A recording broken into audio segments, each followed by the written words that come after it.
자, 여러분 안녕하세요. 우리 이번 시간에는 원소를 표시하는 방법, 그리고 원자의 이온, 분자, 뭐 이런 것들 어떻게 나타낼 것인지 그런 연습들을 좀 해보기로 합니다. 자, 먼저 원소란 무엇인지 원소의 정의 좀 생각을 해봐야 되겠네요.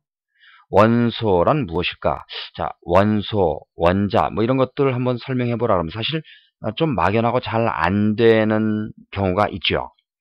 그런데 이 원소라고 하는 것은 두 가지 방법으로 설명하면 됩니다. 첫째, 각 원소마다 원소 기호 왼쪽 아래에는 원자 번호라고 하는 걸 사용합니다. 그래서 원소는 일단 원자 번호 이걸로 구분한다. 자, 그거를 기억해 두세요. 원자 번호로 구분한다. 자, 그 다음에 원자 번호가 다르면 그러면 서로 다른 원소다 하는 그런 의미가 되겠죠. 원자 번호가 같으면 그럼 뭐 같은 원소죠. 그다음 두 번째는 원소란 화학적인 방법을 이용해서 더 이상 분해할 수 없다. 자, 화학적 방법. 화학적 방법이다. 뭐 예를 들어서 뭐 전기 분해라든가 이런 것들이 이제 화학적 방법에 해당하겠습니다. 화학적 방법으로 더 분해 안 된다. 더는 이제 분해가 안 되는 그런 경우를 이제 원소라고 한다. 자, 이런 예를 들자면 옛날에는 물, 뭐 지금은 여러분들 이 물이 원소가 아니라는 걸 알죠. 그런데 옛날에는 이 물을 원소라고 생각했던 그런 시절도 있었습니다. 자, 그러면 물을 원소라 주장할 때 이 물이 원소가 아니다 하고서 입증할 수 있는 방법은 뭘까요? 바로 화학적 방법으로 분해가 되는지 이걸 확인하는 겁니다. 물을 분해했더니 이 전기분해하니까 뭐가 나와요? 수소가 나오고 산소가 나오더라. 이런 걸 알게 되죠. 이 얘기는 뭐에 대한 증거입니까? 수소와 산소는 물과는 전혀 다른 원소 아니에요. 따라서 물이 화학적 방법으로 분해가 됐기 때문에 물이 원소가 아니다 하는 것을 입증하는 그런 방법이 되겠습니다. 자, 그럼 이제 우리 구체적으로 원소를 표시하는 방법에 대해서 알아봅니다. 어떤 원소 기호가 X라고 하고 왼쪽 아래에 쓰는 거 있고 왼쪽 위에 쓰는 거 있고 오른쪽 위에 이렇게 쓰는 게 있고요. 오른쪽 아래에 쓰는 게 있죠. 이렇게 써볼까요? 자, 그랬을 때 여기에서 A, B, C, D, A, B, N, Q 뭐 이런 것들이 다 의미가 있죠. A라고 하는 것은 원자 번호를 나타냅니다. 주기율표 보면은 각 원소마다 원자 번호가 규정이 되어 있어요. 자, 그런데 이 원자 번호라고 하는 것은 도대체 무엇을 기준으로 나타낸 것이냐? 우리 앞에서 원자는 핵이 있고 핵 바깥에 전자가 있다. 그렇게 얘기를 했습니다. 그런데 핵 속에는 양전기를 띤 입자가 있어요. 그것을 양성자 이렇게 얘기합니다. 이 원자 번호는 바로 이 양성자 개수 그것을 의미합니다. 그래서 원자 번호는 양성자, 양성자는 플러스 전기를 띤 입자다. 그렇죠? 이게 이제 핵 속에 들어있기 때문에 양성자가 한 개면 원자 번호 1번, 양성자가 두 개면 원자 번호 2번, 양성자가 20개다. 그럼 원자 번호 20번 이렇게 되는 겁니다. 그 다음에 왼쪽 위에 B 이것을 갖다가 질량수 이렇게 부릅니다. 질량수. 자, 이 질량수라고 하는 것은 무엇을 나타내느냐? 원자는 가운데 핵이 있고 핵 바깥에 전자가 있다 그랬어요. 가운데 핵 속에는 양성자가 있고 또 전기적인 성질이 없는 중성자가 있거든요. 바로 이 질량수는 양성자 수하고 중성자 수를 더해서 그렇게 부릅니다. 이것을 질량수. 왜 하필 질량수를 양성자와 중성자만 가지고 나타내느냐? 그 이유가 있어요. 자, 양성자, 핵 속에는 양성자가 있고 중성자가 있고 그리고 핵 바깥에는 전자가 있다. 뭐 이렇게 이제 설명했습니다. 그러면 양성자, 중성자, 전자에 대해서 이것들은 전기적 성질이 있기 때문에 우리 전하에 대해서 잠깐 먼저 생각을 해봅니다. 전하. 자, 여기서는 그 B를 생각을 해볼 거예요. B. 양성자가 만약에 플러스 1이다 한다면 중성자는 0입니다. 전자는 마이너스 1이에요. 자, 이러한 전하 B를 가지는데 그렇다면은 이번엔 질량에 대해서 한번 생각을 해보자. 그래서 질량 B를 알아봤더니 그 질량 B가 양성자가 1이면 중성자도 1입니다. 그런데 전자는 어느 정도 나오느냐? 0.0005 이 정도 나옵니다. 자, 그렇다면 이거 무엇을 뜻하죠? 양성자, 중성자가 질량에 대해서는 거의 비슷한데 전자는 0.0005 이 정도 된다면 원자의 질량은 거의 대부분 뭐라고 볼 수 있어요? 양성자와 중성자로 이루어진 핵의 질량이다 이렇게 볼 수 있습니다. 따라서 이 전자의 질량 이건 무시하는 거예요. 그렇죠? 그래서 우리 질량수 이 녀석을 나타낼 때 뭐만 가지고 나타내냐면 양성자와 중성자 개수를 더해서 나타내는 겁니다.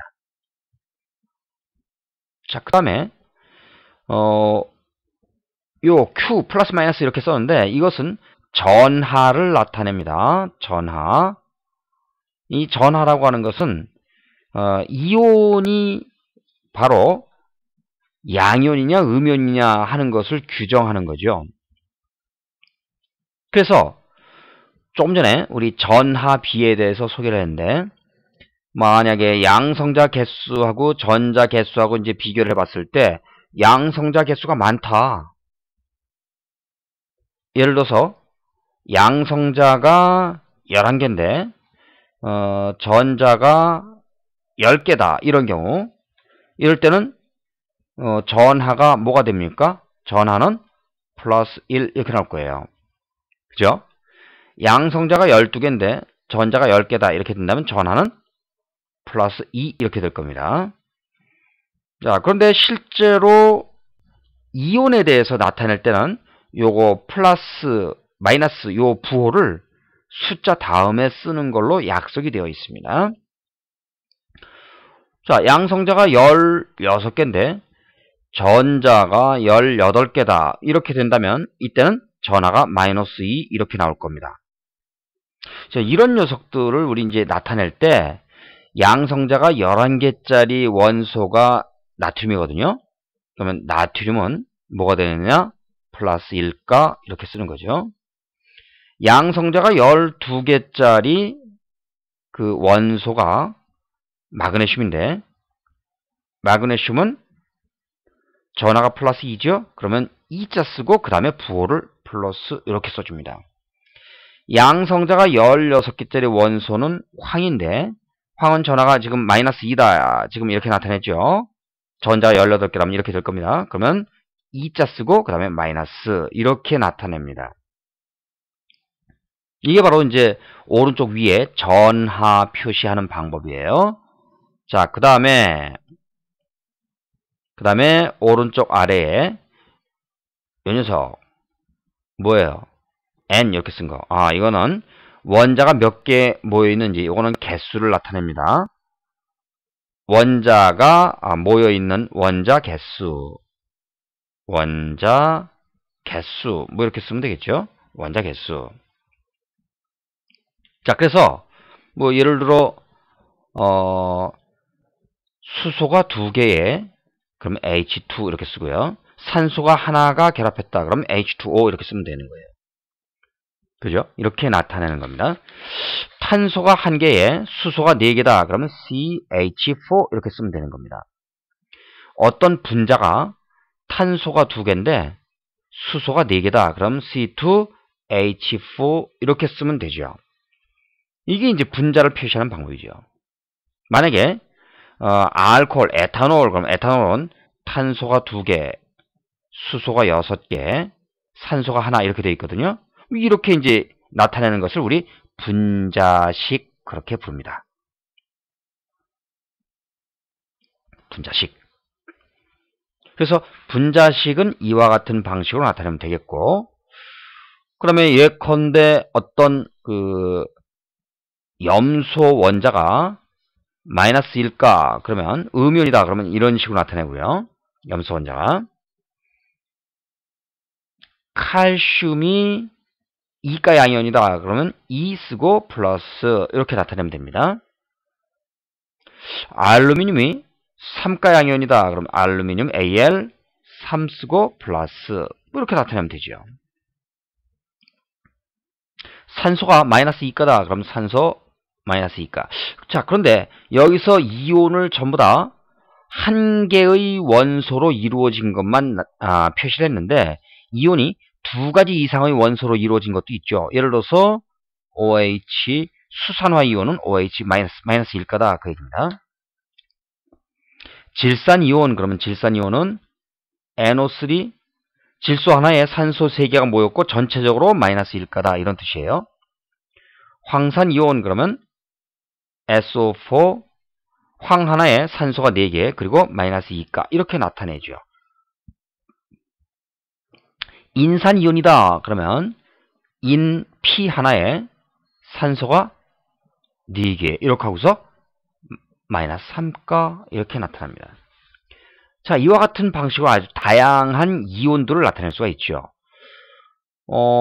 예를 들어서 다원자 양이온으로 치면 이제 암모늄 이온 같은 예가 있는데 암모늄 이온은 NH4 질소 하나에 수소가 4개 그리고 플러스 1가 이렇게 나타낼 수 있죠.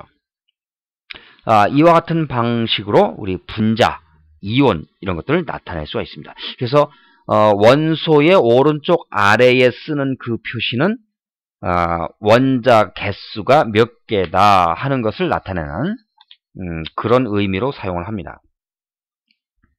그래서 우리 이번 시간에는 원소를 표시하는 방법과 분자, 이온 표시하는 방법 이런 것들을 이제 살펴봤는데 여기서 조금 더 보자면 동위원소 하는 개념이 있거든요. 동위원소. 이 동위원소라고 하는 것은 무엇인지 잠깐 생각을 해봅니다. 동자는 같다는 얘기예요. 위는 위치, 같은 위치다. 어디에서? 이거는 주기율표상에서 같은 위치에 있는 원소다 그런 얘기입니다. 그럼 주기율표상에서 같은 위치에 원소가 존재하려면 원자 번호가 같아야 돼요. 그래서 이 녀석은 원자 번호가 같다.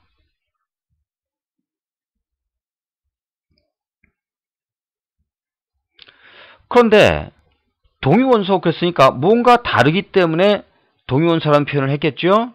그래서 뭐가 다르냐면 원자 번호는 같지만 질량수가 다르다. 이것을 동위원소 이렇게 얘기합니다. 질량수가 다르다. 자, 이 질량수가 다르다 하는 것은 원자 번호가 같으니까 질량수는 양성자 개수 플러스 중성자 개수 뭐 이렇게 이제 구성이 될 텐데 근데 원자 번호가 같다 그랬으니까 당연히 양성자 개수는 같을 수밖에 없죠. 그죠? 그러면 질량수가 다르다는 얘기는 중성자에서 차이가 나겠구나 이런 것을 의미합니다. 자, 예를 들어봅니다. 수소는 질량수가 1짜리가 있고 질량수가 2짜리가 있고 질량수가 3짜리가 있어요.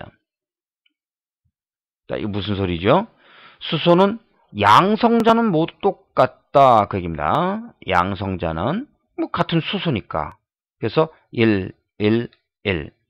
자, 그러면 어디서 차이가 나겠습니까? 당연히 중성자 개수에서 차이가 나겠죠.